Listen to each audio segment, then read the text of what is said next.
Lana kept the secret like a small, bright coin hidden in the pocket of her life. Her husband, Mike, left before dawn for construction sites and came home dusty and tired after long stretches away. Their baby slept in a basket by the door.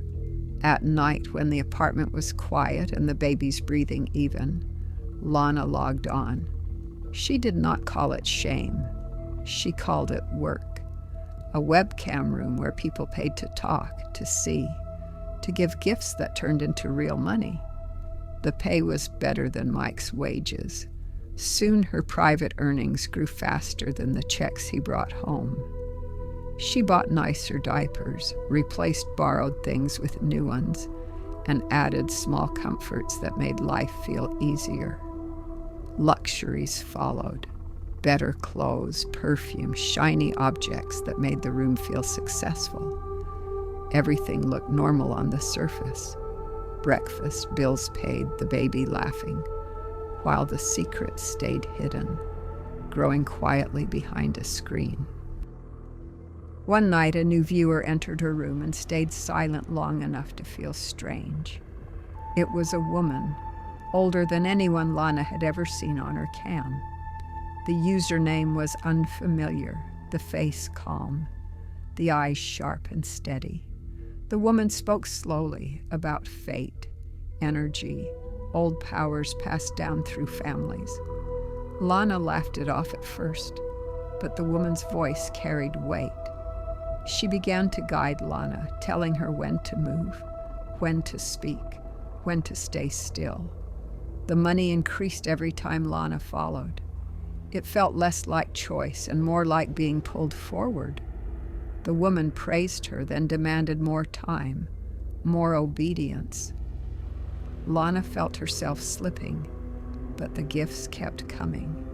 She spent faster, chasing the feeling that everything was still under control, even as control was quietly leaving her hands. The night the woman asked to meet in person, something inside Lana warned her, but she ignored it. The woman said certain rituals required presence, not screens. When the doorbell rang, the woman stood there calmly, older than her camera image, carrying nothing but certainty. Inside the apartment, the air changed. Words turned sharp. A struggle broke out suddenly, violently, and ended just as fast. Lana lay still. The baby cried from the next room. Neighbors heard the noise and called the police. Mike returned later, still in work clothes, two flashing lights, and a truth too heavy to lift. Investigators searched the apartment, seized the laptop, replayed fragments of Lana's final session. What looked like a private life had collapsed into evidence. The money told the rest of the story. Police traced the payments to the old woman's home.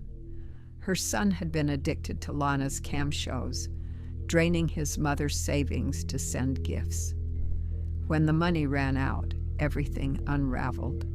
The woman had tried to control Lana, to use her to replace what was lost, and when that failed, violence followed.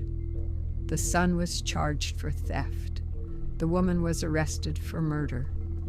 With Lana gone and Mike shattered by grief and guilt, the authorities took custody of the baby. The final voiceover is quiet and cold. Secrets built on money rot from the inside. What begins as survival can turn into destruction, and when it does, the innocent always pay the highest price.